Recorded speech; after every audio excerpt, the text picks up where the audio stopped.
দিয়ে বলা হয় এগুলো মানুষের অন্তরে যে টাচ করে, ঠিক কি না? বিশ্বনবী যা বলতেন হৃদয় থেকে বলতেন, প্রাণ খুলে বলতেন, প্রাণ থেকে বলতেন, যেটা মানুষের হৃদয়কে টাচ করত। আবার বিশ্বনবী কথা বলতেন কম, কিন্তু এটার অর্থ ছিল ব্যাপক। বিশ্বনবী বলতেন উতিতু জাওয়ামিআল কালিম, আমাকে আল্লাহ তাআলা জাওয়ামিউল কালিম দিয়েছে। বিশ্বনবী বলতেন অল্প, বলতেন অল্প, কিন্তু এটার অর্থ ব্যাখ্যা বিশ্লেষণ ভলিউমের পর ভলিউম হয়ে যায়, কিন্তু ব্যাখ্যা শেষ হয় না। সুবহানাল্লাহ।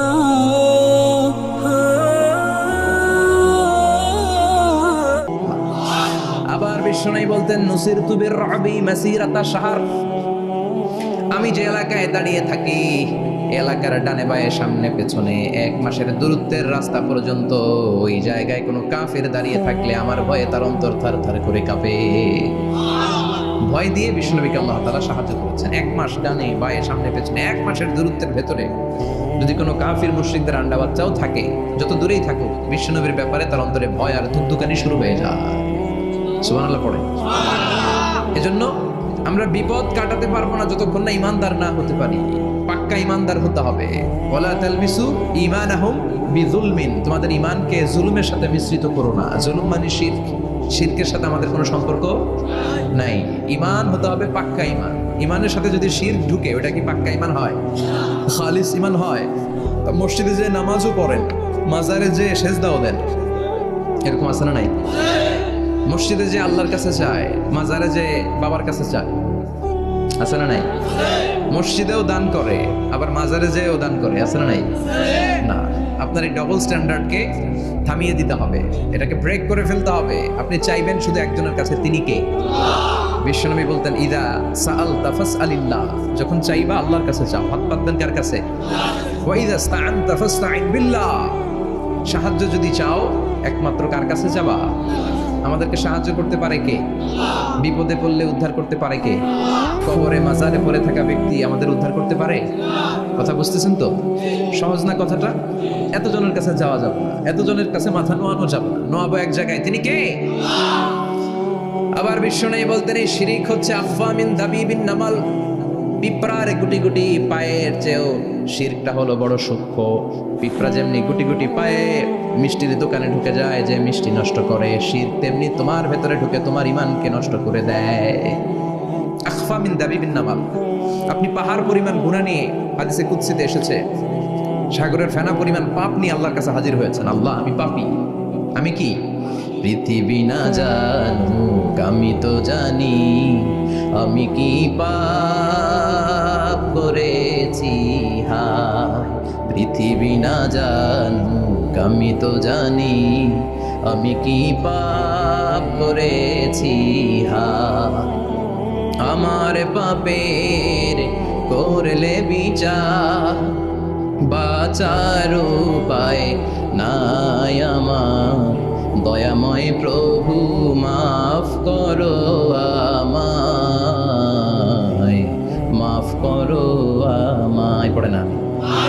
আমরা সবাই পাপী। আমরা কি? বিশ্বনবী বললেন কুল্লুকুম খাত্তাউন, তোমরা সবাই পাপী। ওয়া খায়রুল খাত্তাইন আত-তাওয়াবুন, আর এই পাপীদের মধ্যে সবচাইতে ভালো পাপী ওই পাপী যেই পাপী পাপ করার পরে তওবা করে কার কাছে? এজন্য আল্লাহ বললেন ইয়া আইয়ুহাল্লাযীনা আমানু তুবু ইলাল্লাহি তাওবাতান নাসুহা, তওবার মতো তওবা করো, কান্নার মতো কান্না করো। চোখের পানি এটা একটা খুব পাওয়ারফুল একটা জিনিস, এটা আপনার পাপকে ধুয়ে মুছে সাফ করে দেয়, আপনাকে নিষ্পাপ বানিয়ে দেয়, ঠিক কি না? তো এই বিশাল পাপের বোঝা নিয়ে, পাহাড় পরিমাণ গুনাহ নিয়ে কিয়ামতের দিন যদি আল্লাহর কাছে আপনি হাজির হয়ে যান, ওই পাপের মধ্যে যদি শিরকের পাপ না থাকে, মানে কোনো মাজারে যে সেজদা দেন নাই, বাবার কাছে যান নাই, কোনো মাজারে মানত করেন নাই, মাজারে লাল শালু দেন নাই, মোমবাতি দেন নাই, আগরবাতি দেন নাই, মাজারে মুরগি মানত করেন নাই, এই পাপগুলো করেন নাই, অনেক পাপ আপনার আছে, কিন্তু শিরকের পাপ নাই। কোন পাপ নাই? আল্লাহ বললেন হাজার কোটি পাপ নিয়ে, পাপের বোঝা নিয়ে, পাহাড় পরিমাণ অন্যায় নিয়ে, গুনাহ নিয়ে যদি আমার সামনে আসো, আর এই গুনার মধ্যে যদি শিরকের কোনো গুনাহ না থাকে, তাহলে আমি আল্লাহ পাহাড় পরিমাণ দয়ার ক্ষমা নিয়ে তোমার কাছে হাজির হয়ে যাব। সুবহানাল্লাহ। এজন্য শিরকের সাথে আমাদের কোনো সম্পর্ক, এই শিরক করলে তার মাফ নাই। ইন্নাল্লাহা লা ইয়াগফিরু আন ইউশরাকা বিহি, শিরক করে ফেললে আর মাফ নাই। এটা ভয়ঙ্কর, এটা ক্যান্সারের চেয়ে ভয়ঙ্কর। ক্যান্সারের অ্যান্সার আছে, শিরকের কোনো অ্যান্সার নাই। লা ইন আশরাকতা লা ইয়াহবাতান্না আমালু, যদি তুমি শিরক করো তোমার রোজা নামাজ হজ যাকাত জিকির গুলারে বাতিল করে দিবে কে? এজন্য শিরকের সাথে আমাদের সম্পর্ক আছে। এত ওয়াজ আমরা করি, তারপরে অনেক জায়গায় ছবিতে দেখি যে মহিলারা যে মাজারে সিজদা করে থাকে। এজন্য এটা ছড়াই দিবেন, এই মাহফিলের কথাগুলো এই যে রেকর্ড হচ্ছে এগুলো ছড়াই দিবেন। গণসচেতনতার দরকার আছে। এই যত আমরা ট্রাই করে যাব, একটা সময় দেখবেন আমাদের এই সকলের একসাথে প্রচেষ্টার ফলে এই শিরক নামক ভাইরাস বাংলাদেশ থেকে আমরা বিদায় করে দিতে পারবো। চিল্লা এখন ঠিক কিনা? এজন্য আমরা বিপদে আছি, তবে ইমানদার শিরক ব্যতি রেখে খালেস ইমানের যদি অধিকারী হয় আমাদেরকে বাঁচিয়ে দিবে কে?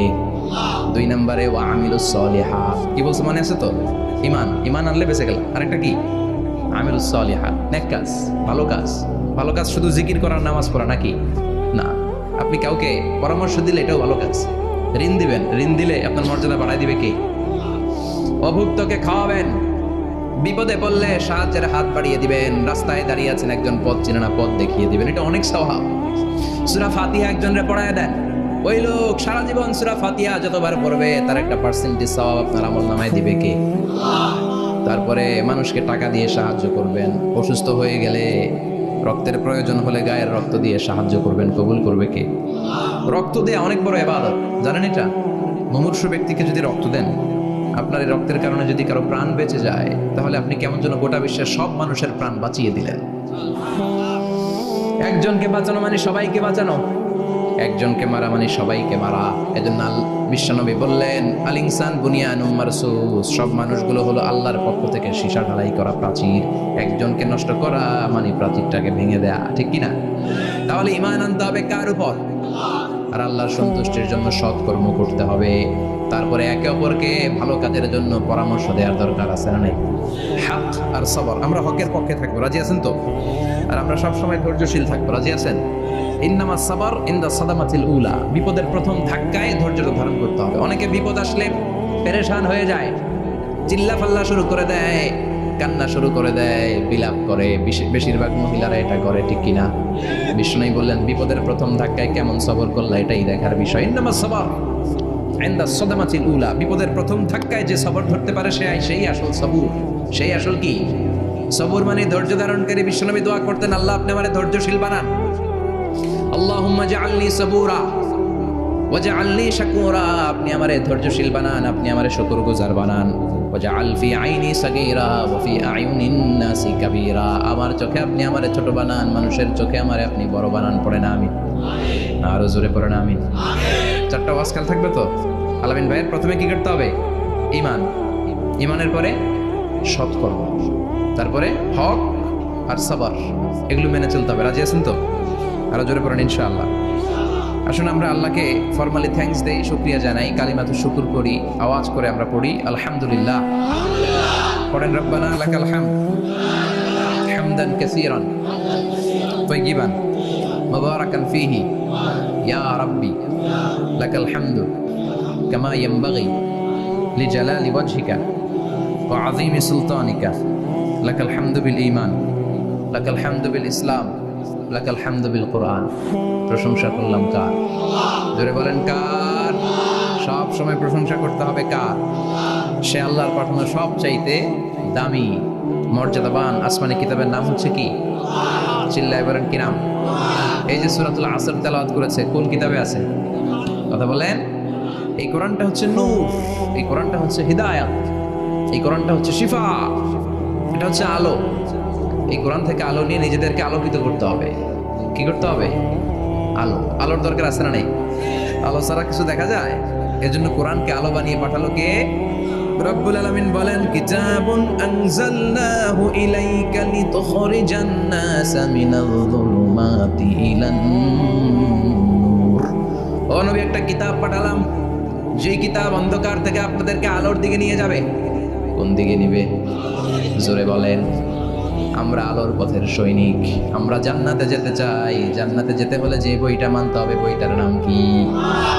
তাহলে কিতাবে আল্লাহ আলো দিলেন, আবার হেদায়েত দিলেন। আল্লাহ বললেন, যালিকাল কিতাবু লা রাইবা ফীহি হুদাল লিল মুত্তাকিন। হুদাল লিল মুত্তাকিন, a guide book to those who are মুত্তাকিন। তাহলে গাইড বুক পেলাম, আলো পেলাম, আবার এটার ভিতরে শেফা আছে। কি আছে?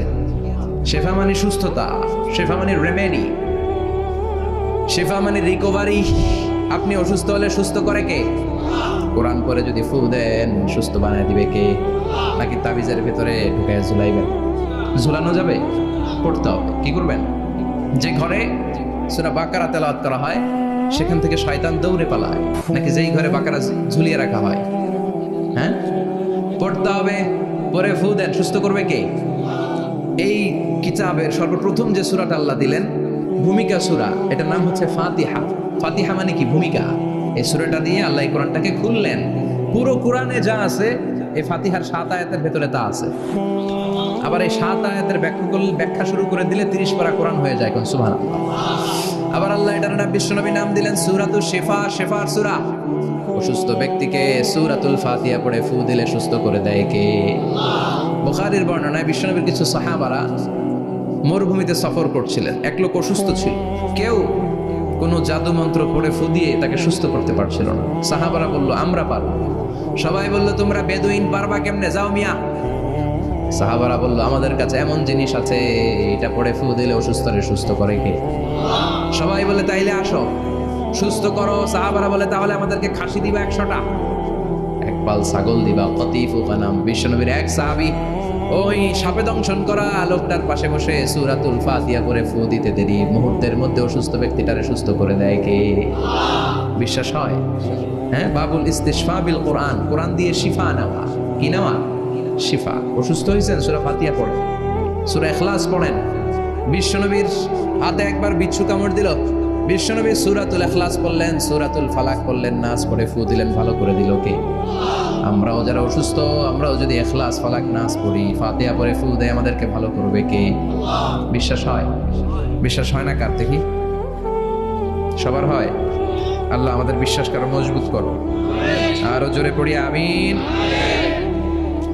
আসলে আমরা সরাসরি এবার তাফসীরের দিকে যাই। আমি ছোট্ট একটা সূরা তেলাওয়াত করেছি, 11টি আয়াত বিশিষ্ট। সূরাটার নাম সূরাতু আল কারিআ। কি নাম? সবাই বলেন, সবাই বলেন কি নাম? আল কারিআ। মাক্কি সূরা। কি সূরা? সবাই বলেন। মনে রাখতে হবে, এই যে উনি সূরা আসর থেকে কি বললো, কি পয়েন্টস গুলো নিয়ে যেতে হবে, যে এটা এটা এটা। সূরাতুল কারিআর কি পয়েন্টস গুলো কি নিয়ে যেতে হবে, এইটা এটা এটা। সূরা ফাতিহার মধ্যে আল্লাহ বেসিক কি কি পয়েন্ট হাইলাইট করেছে, এগুলো আমাদেরকে শিখে যেতে হবে। তা না হলে শুধু আসলাম, স্লোগান দিলাম, কাঁদলাম, মোনাজাত ধরে জিলাপি নিয়ে চলে গেল, কোনো লাভ হইল? কথা বলেন। তো আমরা যে সূরাটা থেকে আজকে কথা শুনতে চাই, সূরাটার নাম হচ্ছে, সবাই বলেন, আল কারিআ। আল কারিআ মানে বিকট আওয়াজ। আল কারিআ মানে কি? ভয়ঙ্কর আওয়াজ। ভয়ঙ্কর আওয়াজ শুনেন নাই কখনো? কোথায় শুনছেন? হ্যাঁ, বিজলি। ও বিজলিতে শুনছে, থান্ডার, বজ্রপাত। আসলে অনেক আওয়াজ হয়, তাই না? আপনারা আঞ্চলিক ভাষায় বিজলিতে কি বলেন? ঠেড়া। ঠেড়া। বিজলি চমকেছে, ঠিক আছে। তো সে সবচেয়ে ভয়ঙ্কর যে আওয়াজটা তার জীবনে শুনেছে সেটা হচ্ছে ঠেড়া, মানে বিজলি চমকালে যে থান্ডার, ভয়ঙ্কর আওয়াজ। আর কে কি আওয়াজ শুনছেন ভয়ঙ্কর জীবনে? হ্যাঁ, কই শুনছো? কও কিসে?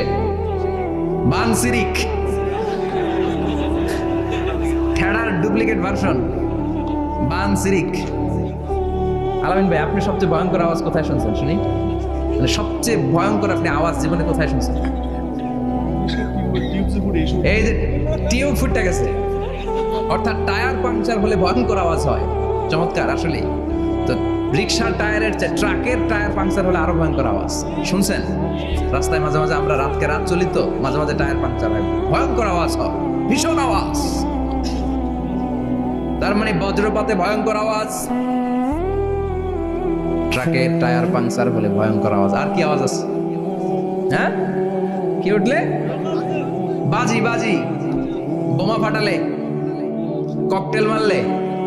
ককটেল আছে না নাই? 30 তারিখে আছে না নাই? হ্যাঁ, সেনাবাহিনী আছে কিন্তু ধরে নিয়ে যাবে। ককটেল ফাটালে ভয়ঙ্কর আওয়াজ। আর হ্যাঁ, কিসের ডাক? বাঘের আওয়াজ। তার মানে আমরা আমাদের জীবনে সবচেয়ে বড় আওয়াজ শুনেছি বজ্রপাতের আওয়াজ। কেউ শুনেছি ট্রাকের টায়ার পাংচার হলে বিকট আওয়াজ, কেউ শুনেছি মহাসমাবেশের ভেতরে যখন ককটেল ফোটানো হয় ওই আওয়াজ। আল্লাহ বললেন এগুলো তো ছোট আওয়াজ, কিয়ামতের দিন এমন বিকট একটা আওয়াজ আমি দেবো, এটার নাম আল কারিয়া। এটার নাম ক্লিয়ার, বোঝা গেছে? ওই আওয়াজ দুনিয়ার আওয়াজের মতো না। মাঝে মাঝে বাতাসের ধাক্কায় দরজা সাটাস করে লাগে, আওয়াজ হয় না? টায়ার পাংচার হলে আওয়াজ হয়। দপ্তরি যখন ছুটির ঘন্টা দেয়, ঘন্টার সামনে দাঁড়ালে ভয়ঙ্কর আওয়াজ আছে না নাই? ট্রাকের টায়ার ব্রাস্ট হলে আওয়াজ হয়। হাতুড়ি নিয়ে লোহার মধ্যে আঘাত করলে, পাথরে আঘাত করলে আওয়াজ আছে না নাই? এগুলো দুনিয়ার আওয়াজ। আল্লাহ বললেন এই আওয়াজগুলোর চেয়ে অনেক বিকট একটা আওয়াজ কিয়ামতের দিন আমি তৈরি করব। এই আওয়াজটার নাম হলো আল কারিয়া। কি নাম? সবাই বলেন, আরো জোরে বলেন, আল কারিয়া। বিকট আওয়াজ, বিকট একটা হুইসেল বাজানো হবে, হর্ন বাজানো হবে, ট্রাম্পিট, ডেঞ্জারাস ট্রাম্পিট। ভয়ঙ্কর একটা বিকট শব্দ করা হবে কিয়ামত তৈরির জন্য। ওই শব্দটা বাজানোর জন্য রব্বুল আলামিন একজন ফেরেশতা বানিয়েছেন, নাম হলো ইসরাফিল। নাম কি? ওই ফেরেশতার পা হচ্ছে জমিনের নিচে, মাথা হলো আকাশের উপরে। ওই কিয়ামতের দিন ইদা নুফিখা ফিস সূরি নাফখা ওয়াহিদা, যখন ওই সিংহের মধ্যে ফুৎকার দেয়া হবে, আল কারিয়া, বিকট আওয়াজটা হবে। এই ফেরেশতার নাম হচ্ছে মালাকুস সূর, সিংহের ফেরেশতা। এই ফেরেশতার নাম ইসরাফিল। ফেরেশতার নাম সবাই বলেন। এই বিশাল ফেরেশতাকে 3টা হুইসেল দেওয়ার জন্য আল্লাহ বানিয়েছেন। কয়টা? সবাই বলেন। তার ডিউটি হচ্ছে 3টা হুইসেল দিবে, হর্ন বাজাবে 3টা। গাড়িতে সামনে জ্যাম হয়ে গেলে ড্রাইভাররা কি করে? হর্ন দেয়। সে একটা হর্ন দিবে, একটা হুইসেল দিবে, একটা ট্রাম্পিট বাজাবে। ওইটাকে আরবিতে বলে সূর। ইযা নুফিখা ফিস সূরি নাফখাতান ওয়াহিদা, যখন তিনি প্রথম হুইসেলটা বাজাবেন, রব্বুল আলামিন ওনারে বানালেন 3টা হুইসেল দেওয়ার জন্য। বিশাল আকৃতির ফেরেশতা। এই ফেরেশতাকে সৃষ্টি করার পর থেকে 2 ঠোঁটের মাঝখানে হুইসেলটা নিয়ে ফেরেশতা আল্লাহর আরশের দিকে তাকিয়ে আছে। He is just waiting for the green signal. আল্লাহর অর্ডার কখন আসবে? আসলেই একটা ফু দিবে। সুবহানাল্লাহ কইবেন না? এই ফুটা দেওয়ার জন্য সে এখনো, ঠিক যে মুহূর্তে আমরা এখন তাফসীর শুনছি, সেই মুহূর্তে ইসরাফিল কি করতেছে? 2 ঠোঁটের মাঝখানে ওই হুইসেলটাকে রেখে জাস্ট অবজার্ভিং দ্য আরশ, আরশের দিকে তাকিয়ে আছে। যখন আল্লাহ বলবে শুরু করো, প্রসিড, মুহূর্তের মধ্যে হুইসেল বাজাবে। আর ওই হুইসেলের আওয়াজটাকে আরবিতে বলে আল কারিয়া। কি বলে? বুঝতে পারছেন এবার? সহজ হয়ে গেছে না? নরম হয়ে আসতেছে না সূরাটা? আল কারিয়া তার মানে বিকট আওয়াজ, বিকট হর্ন বাজানো হবে, ট্রাম্পিট দেয়া হবে, বিকট হুইসেল দেয়া হবে। এই আওয়াজটা দুনিয়ার দপ্তরির ঘন্টা বাজানোর আওয়াজের মতো না। এই আওয়াজটা ট্রাকের টায়ার পাংচার হলে যে আওয়াজ ওইটার মতো না। বৃষ্টির সময় বজ্রপাতের যে আওয়াজ ওইটার মতো না। ওই আওয়াজটা পৃথিবীর বুকে সবচাইতে ভয়ঙ্করতম আওয়াজ, ঠিক কিনা? ভয়ঙ্কর একটা আওয়াজ হবে, বজ্রনিনাদ, মহাপ্রলয়ের আওয়াজ। এই একটা আওয়াজে সব লন্ডভন্ড হয়ে যাবে। একটা আওয়াজে সব লন্ডভন্ড হয়ে যাবে। এজন্য ওই আওয়াজটাকে ডেডিকেট করে আল্লাহ কোরআনে একটা সূরা দিয়েছেন। সূরাটার নাম, কথা কয় না, কি নাম? আল কারিয়া। আল কারিয়া। মানুষের দৃষ্টি আকর্ষণের জন্য আল্লাহ এই শব্দটাকে সূরার প্রারম্ভে 3 বার বললেন। কয়বার? গুরুত্বপূর্ণ কথা কয়বার বলতে হয়? বিশ্বনবী কোনো কথায় যখন এমফাসাইজ করতেন, গুরুত্ব দিতেন, তিনি কয়বার বলতেন? এই সূরাটা নাজিল হয়েছে মক্কায়। মক্কার কাফির মুশরিকরা যেন ওই কিয়ামতের ভয়ঙ্কর দৃশ্যটা বুঝতে পারে, এজন্য আল্লাহ 3 বার বললেন আল কারিয়া, তারপরে মাল কারিয়া, তারপরে ওয়ামা আদরাকা মাল। সবাই বলেন, প্রথমে বললেন আল, তারপরে মাল, ওয়ামা আদরাকা মাল। 3 বার বললে মানুষ 3 বার তাকাবে, আল কারিয়া, মাল কারিয়া, আবার তাকাইছে, ওয়ামা আদরাকা মাল কারিয়া। 3 বার বলে তাদের অ্যাটেনশনকে গ্রো করা হচ্ছে, কারণ সামনে আরো জরুরি কথা আছে। সুবহানাল্লাহ। ওই দিনটা বড্ড ভয়ঙ্কর দিন, কিয়ামতের দিন। কিসের দিন? এই ছোট্ট 11টা আয়াত বিশিষ্ট সূরার মধ্যে আল্লাহ কিয়ামতের নকশা এঁকে দিয়েছেন। কি এঁকেছেন? কিয়ামতের প্রামাণ্য ধারাবাহিক বর্ণনা আল্লাহ তুলে ধরেছেন এই সূরার ভিতরে। আল্লাহু আকবার। আল্লাহ বললেন আল কারিআতু মাল কারিআতু ওয়া মা আদরাকা মাল কারিআ। ও নবী, আপনি জানেন না কি আল কারিয়া মানে কি? ভয়ঙ্কর আওয়াজ, বজ্রনিনাদ। ওই ইসরাফিল 3টা ফুৎকার দিবে, চিৎকার করে বলেন কয়টা? প্রথম ফুৎকারের নাম নাফখাতুল ফাজা, বিকট এক ফুৎকার। ওই ফুৎকার দেওয়ার সাথে পুরো পৃথিবীটা লন্ডভন্ড হয়ে যাবে। এক ফুৎকারের আওয়াজে পৃথিবীর আকাশ ভেঙে খান খান হয়ে যাবে, তারাগুলো ছিটকে পড়বে, চন্দ্র সূর্য আলোহীন হয়ে যাবে, সাগরের পানির মধ্যে দাউ দাউ করে আগুন জ্বলতে শুরু করবে, মানুষগুলো বিক্ষিপ্ত পতঙ্গের মতো নিক্ষিপ্ত হবে, টাওয়ারগুলো ভেঙে ভেঙে পৃথিবীর উপর পড়বে, পৃথিবীর বিশাল বড় বড় পাহাড়গুলো তুলার মতো ধ্বনিত হয়ে বাতাসের মধ্যে ভাসতে থাকবে। এটা হচ্ছে আল কারিয়া। মাল ওমা আদরাকা মাল। আবার আল্লাহ বললেন ইযা জুলজিলাতিল আরদু জিলজালাহা ওয়া আখরাজাতিল আরদু আসকালাহা। ইসরাফিল যখন প্রথম ফুৎকার দিবে পুরো পৃথিবীর মধ্যে কাঁপাকাঁপি শুরু হবে। কাঁপাকাঁপিরে আপনারা কি বলেন? ভূমিকম্প দেখছেন নি? দেখছেন কেউ? সব কাঁপে না? নিজেরাও কাঁপি। কিয়ামতের কাঁপাকাঁপি কি আমরা যেই কাঁপাকাঁপি দেখছি এটার মতো? সুনামির কাঁপাকাঁপির মতো না, ভয়ঙ্কর একটা কাঁপাকাঁপি। পুরো পৃথিবী ভাইব্রেশন শুরু হয়ে যাবে, শেকিং করবে পুরো পৃথিবীটা। পৃথিবীটা ফেটে চৌচির হয়ে ভেতরের গরম লাভা বেরোবে। সাগরের মধ্যে পানি আছে, সাগরের পানির মধ্যে দাউ দাউ করে আগুন জ্বলবে। আগুন জ্বললে কি দিয়ে নিভা? কথা কম, পানি। আর ওই পানির মধ্যেই আগুন। পানিকে বৈজ্ঞানিক ভাবে বলে H2O। কি বলে? এই H2O নিয়ে কত কাণ্ড, হ্যাঁ, এই দেশে। আল্লাহ হেদায়েত দাও। আসলে পড়ে না আমিন। তার মানে হাইড্রোজেন থাকে দুইটা, হাইড্রোজেনের দুইটা মলিকিউল আর অক্সিজেনের একটা মলিকিউল। তো এই দুইটা গ্যাস একসাথে হলে পানি হয়ে যায়। কিন্তু একসাথে আমরা বানাতে পারি? বানিয়ে পাঠাইছে কে? কথা বলেন কে? কৃত্রিম উপায়ে ইউনাইটেড স্টেটস অফ আমেরিকার একটা রিসার্চ সেন্টারে আধা গ্লাস পানি বানাইছিল বিজ্ঞানীরা। কয় গ্লাস? হাইড্রোজেনের দুইটা মলিকিউল আর অক্সিজেনের একটা মলিকিউলকে মিঙ্গেল করে আর্টিফিশিয়াল ওয়াটার তারা বানিয়েছিল। এতে বাংলাদেশি টাকায় খরচ করেছে প্রায় 3 কোটি টাকা। এটা অসম্ভব মানুষের পক্ষে কৃত্রিম ভাবে পানি তৈরি করা। ফ্রিতে খেতেছি আমরা, সুবহানাল্লাহ কইবেন না? তার মানে পানি দিয়ে আমরা আগুন নিভাই। পানির মধ্যে দুইটা গ্যাস, একটা হলো হাইড্রোজেন আর একটা হলো অক্সিজেন।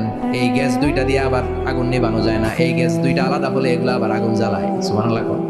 তার মানে কিয়ামতের দিন পানি আর পানি থাকবে না, পানির মিশ্রিত দুইটা গ্যাসকে আল্লাহ আলাদা করবে। বলে পৃথিবীর ভেতরে থাকা আগুনগুলো বের হয়ে আসবে, গোটা সাগরের মহাসাগরের পানিগুলো দাউ দাউ করে জ্বলবে। এজন্য আল্লাহ বললেন আল কারিআতু মাল কারিআতু ওয়া মা আদরাকা মাল কারিআ ইয়াউমা ইয়াকুনুন নাসু কাল ফারাশিল মাবথুস। সেদিন মানুষগুলো পতঙ্গের মতো নিক্ষিপ্ত হবে।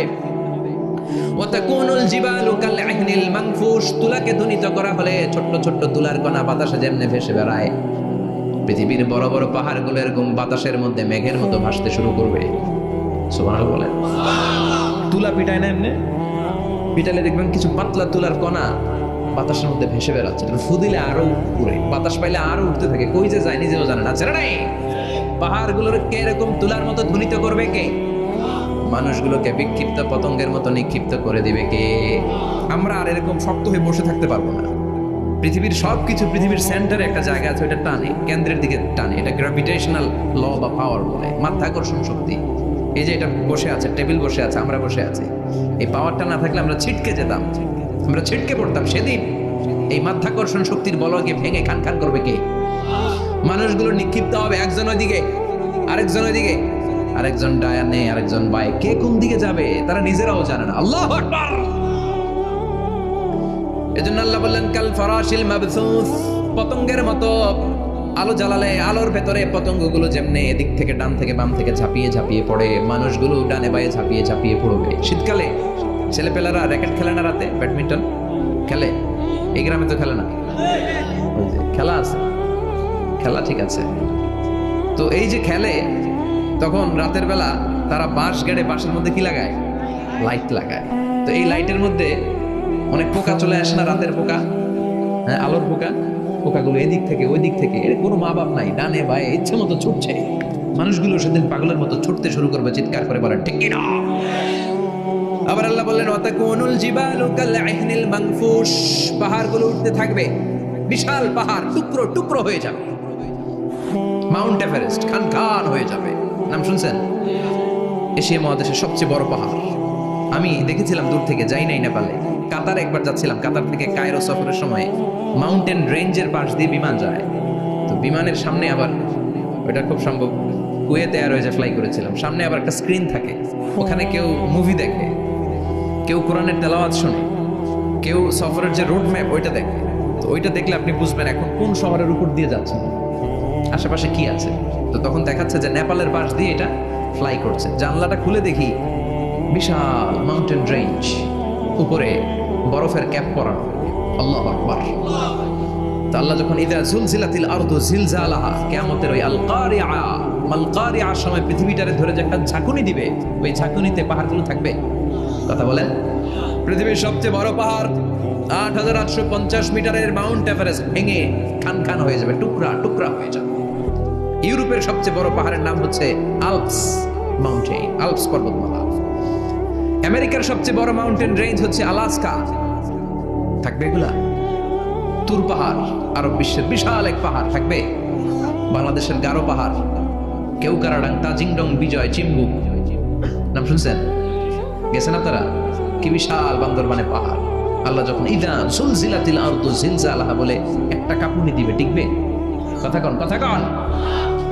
আবার পৃথিবীর বড় বড় টাওয়ার, বুর্জ আল খলিফা, বিশাল লম্বা tower, kingdom tower, Shanghai tower, Petronas twin tower, তাইপেডাং 101, এই যে বিল্ডিং গুলো টিকবে? কথা বলেন। এজন্য আল্লাহ বললেন আল কারিআতু মাল কারিআতু ওয়া মা আদরাকা মাল কারিআ ইয়াউমা ইয়াকুনুন নাসু কাল ফারাশিল মাবথুস ওয়া তাকুনুল জিবালু কাল ইহনিল মানফুশ। আল্লাহু আকবার। আবার আল্লাহ বললেন ইযা রুজ্জাতিল আরদু রাজ্জান ওয়া বুসাতিল জিবালু বাসসা।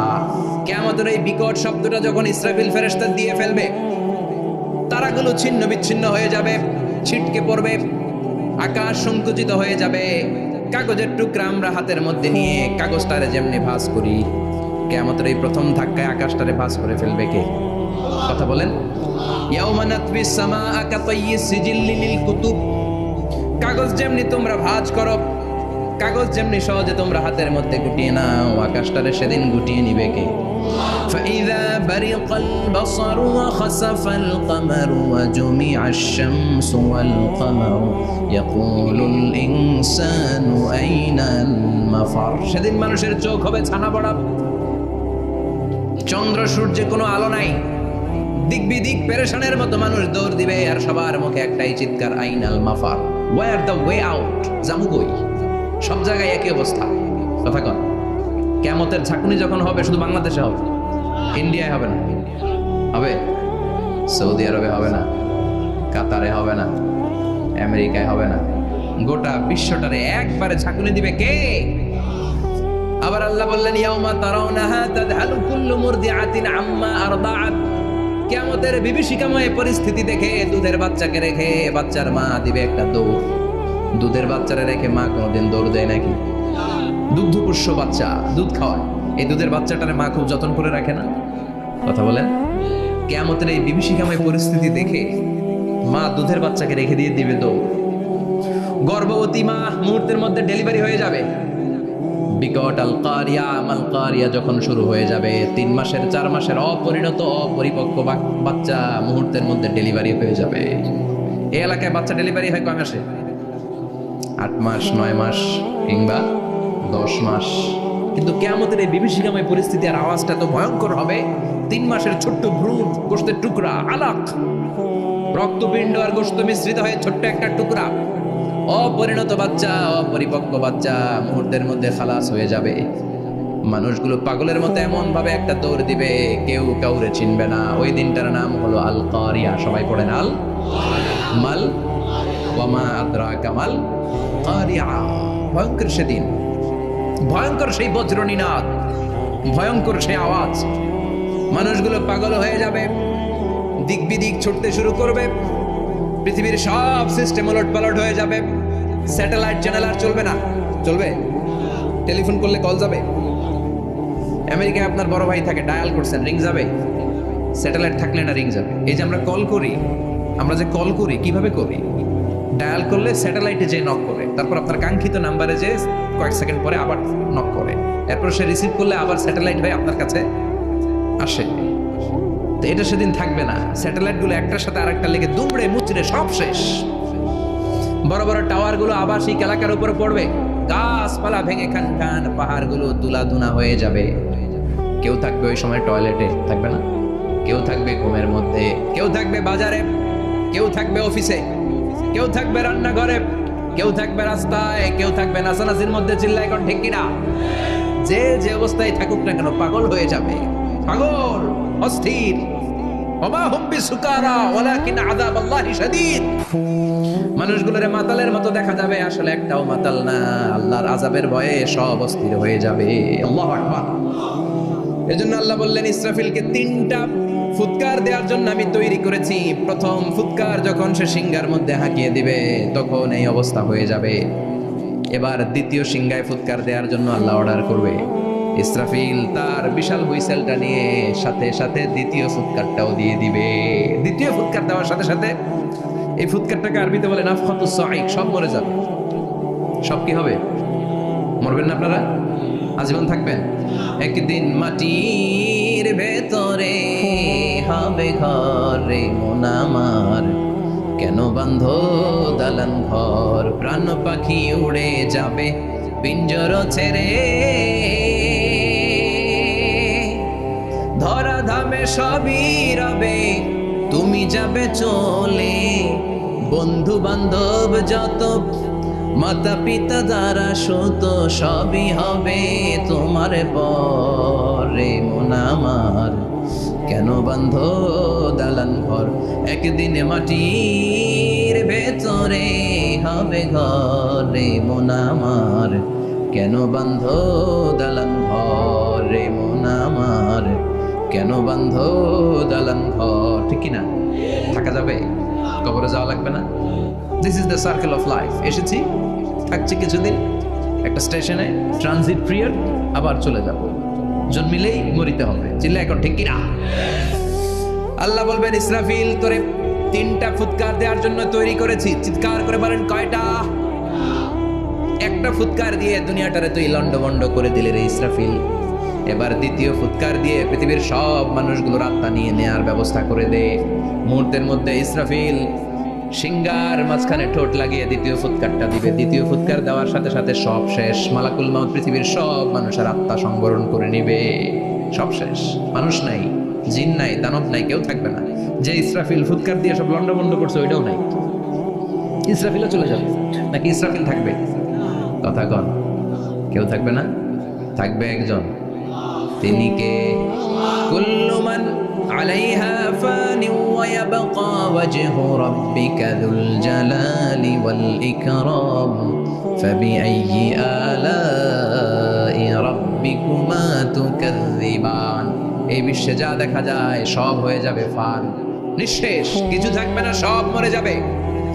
থাকবে শুধু একজন সত্তা। চিৎকার করে বলেন তিনি কে? দ্বিতীয় ফুৎকারের পরে সব মানুষ শেষ, প্রাণী শেষ, কোনো প্রাণের অস্তিত্ব আর নাই। আল্লাহ বলবেন জিন জাতীয় মেরে ফেল। মালাকুল মাউত জিন জাতির আত্মা নিয়ে যাবে। আমাদের যেমনি আল্লাহ রুহ কবজ করে, জিনদেরও কিন্তু মালাকুল মাউতের মাধ্যমে রুহ কবজ করা হয়, জানেন? ওমা খালাকতুল জিন্না ওয়াল ইনসা ইল্লা লিয়াবুদুন। এই 2টা জাতিকে আল্লাহ তাআলা ইবাদতের জন্য তৈরি করেছে। কবরে যে আযাব হয় এই 2টা জাতি শুধু দেখে না, বাকি সব প্রাণী দেখে। কবরে যে পাখিগুলো বসে, পাখি কিন্তু দেখে নিচে কি হয়, হোয়াটস হ্যাপেনিং ইনসাইড, সব সে দেখে। গরু ছাগল আমরা কবরস্থানের পাশে বেঁধে রাখি, সব দেখে। ওয়াইরাস কালাইন, শুধু মানুষ আর জিন ছাড়া। ঠিক কিনা? এজন্য মাঝে মাঝে দেখবেন কবরস্থান থেকে গরুর রশি ছিঁড়ে গরু দেয় দৌড়, ছাগল দেয় দৌড়, তাই না? কারণ সে সব দেখে। জিনদের রূহ কবজ করা হবে, তাদের জন্য এই শরিয়ত আছে। জিনদেরও কোরআন তেলাওয়াত করতে হয়, ওদেরও সালাত পড়তে হয়, ওরাও সিয়াম করে, ওরাও হজের সময় হজ করে, কিন্তু আমরা দেখি না। দেখি, এটা একটা অদৃশ্য জাতি, এটা দেখা যায়। জিসমুন নারিয়ুন ইয়াতাশাক্কালু বিআশকালিন মুখতালিফা। এটা আগুনের তৈরি একটা সৃষ্টি, যেটা যখন যে রূপ ধরতে চায় ওই রূপ ধরতে পারে। যেটার কথা শুনছেন কেউ? শুনছেন আপনি? কোথায়? কোরআনে শুনছেন না? জিন আমাদের সাথে কথা কইছে, ওটা শুনছেন নি কান দিয়ে? এটা শুনেন? শোনা যায়, শোনা যায়, অনেকে শুনে। অনেকে শোনে। জিসমুন নারিয়ুন ইয়াতাশাক্কালু বিআশকালিন মুখতালিফা, আগুনের তৈরি একটা সৃষ্টি, চাইলে যেমন মনে চায় তেমন আকৃতি ধরতে পারে। কখনো ছাগল হতে পারে, কখনো বিড়াল হতে পারে, কখনো সাপ হতে পারে, আবার মানুষের মতো আকৃতি নিতে পারে। আল্লাহু আকবার। আল্লাহ বলবেন মানুষ শেষ, এবার জিনদের রূহ কবজ কর। সব জিনদের রূহ কবজ হবে। আল্লাহ একবার মালাকুল মাউতকে জিজ্ঞেস করবেন, আখবিরনি মাইয়া বাকা, ও মালাকুল মাউত আর কে কে বেঁচে আছে বলো। মালাকুল মাউত বলবে, আল্লাহ মানুষ নাই, জিন নাই, প্রাণী নাই, শুধু ফেরেশতারা আছে। আল্লাহ বলবেন সব ফেরেশতাদের রূহ কবজ করো। সব ফেরেশতাদের রূহ কবজ হয়ে যাবে। যেই ফেরেশতার হুইসেল দেওয়ার কারণে, হর্ন বাজানোর কারণে কিয়ামত, ওই ফেরেশতার রূহ কবজ হয়ে যাবে। আল্লাহু আকবার। আর কে কে বেঁচে আছে? আমার ভাই জিব্রাইল বেঁচে আছে, জিব্রাইল রেও নাও। মালাকুল ওয়াহি, ওহির ফেরেশতা, যিনি আল্লাহর কাছ থেকে ওহী নিয়ে দুনিয়ায় আসতো, তারও রূহ কবজ হয়ে যাবে।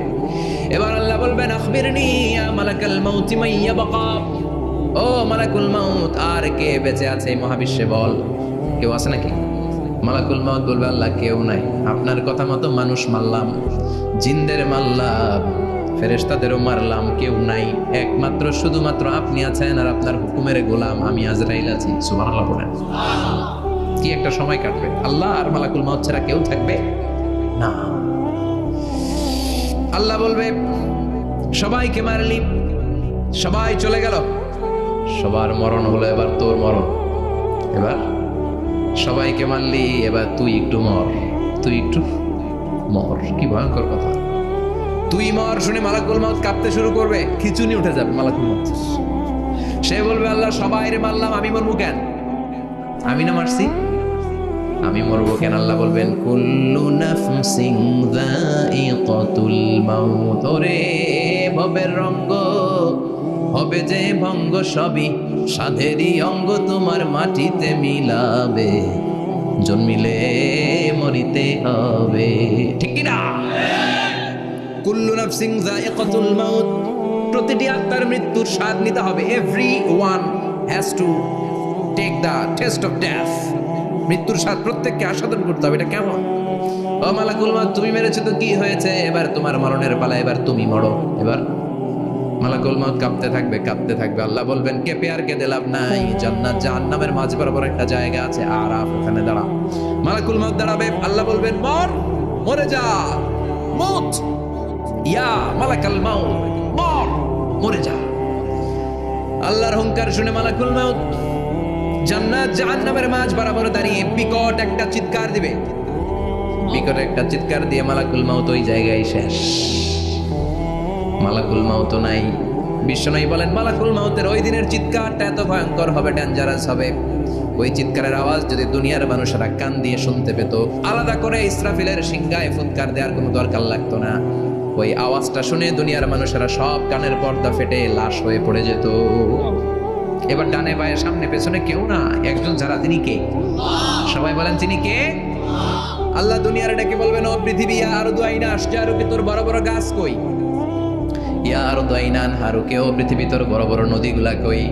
ইয়া আরদু আইনাল কুসুর, বড় বড় প্রাসাদগুলো কই? হ্যাঁ, বড় বড় প্রাসাদগুলো কোথায়? বড় বড় টাওয়ারগুলো কোথায়? আইনাল মুলুক ওয়াল জাবাবেরা, অত্যাচারী রাজাগুলো কোথায়? ক্ষমতার লোভে যারা গদি নিয়ে টানাটানি করতো আর বলতো ক্ষমতার মালিক আমি, সব ক্ষমতা আমার, আমার রাজত্ব, আমার দাপট, ওই গাদ্দারগুলো কোথায়? আল্লাহ চিৎকার দিয়ে বলবেন, লিমানিল মুলকুল ইয়াউমা লিল্লাহিল ওয়াহিদিল কাহ্হার। আজকে ক্ষমতা কার? সবাই বলেন চিৎকার দিয়ে, ক্ষমতা কার? Who belong the power today, who belong the kingdom today? আজকে ক্ষমতা কার? আল্লাহ বলবেন, ক্ষমতা কারো না, আসল ক্ষমতার মালিকানা আমি কারো হাতে দেই নাই, আসল ক্ষমতার মালিকানা কার হাতে? দ্বিতীয় ফুৎকার দিলে এই ঘটনা ঘটবে। এবার এমন একটা পরিস্থিতি হয়ে গেল, কিয়ামত হলো, সব শেষ। আছে একজন, তিনি কে? উনি মরবেন, আল হাইয়ুল কাইয়্যুম। উনি কি? শাশ্বত, চিরঞ্জীব, সদা জাগ্রত, সদা সজাগ, তার কোনো ক্ষয় নাই, লয় নাই, অব্যয়, অক্ষয়। হ্যাঁ, স্রষ্টা। আল্লাহু আকবার। দুইটা ফুৎকার দেওয়ার পরে এই ঘটনা ঘটবে, কিন্তু ফুৎকার দেয়া লাগবে কয়টা? দিছে কয়টা? বাকি আছে কয়টা? এবার আবার ইসরাফিলের দরকার আছে না নাই? এবার রব্বুল আলামিন ইসরাফিলকে জীবিত করে দিবে। ইসরাফিলকে আবার রুহু দিয়ে দিবে, পড়েন সুবহানাল্লাহ। রুহুর মালিক কে? রুহু ঢুকায় কে? বের করে কে? রুহু দেখা যায়, ধরা যায়? ইসরাফিলকে আল্লাহ তাআলা রুহু দিবেন, দিয়ে বলবেন ইসরাফিল তো 3 নাম্বার হুইসেল দিয়ে ডিউটি শেষ কর। ডিউটি কয়টা? কথা বলেন, দিয়েছে কয়টা? বাকি কয়টা? ইসরাফিল আবার দাঁড়াবে, আবার হুইসেলটা নিয়ে 2 ঠোঁটের মাঝখানে লাগে আবার এক হুইসেল মারবে। এই হুইসেল মারার সাথে সাথে মহাবিশ্বে যত প্রাণ আছে আবার সব জীবিত হয়ে যাবে। সুবহানাল্লাহ।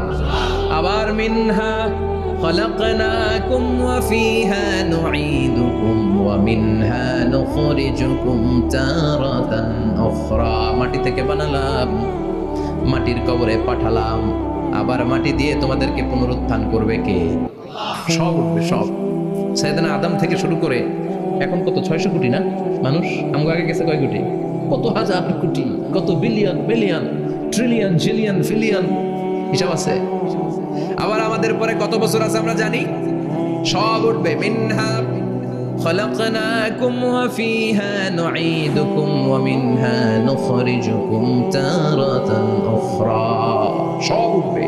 আরে কত লম্বা ঘুম দিছিল সবাই। মুমিনরা সবাই কবরে কি দিবে? লম্বা ঘুম। জোরে বলে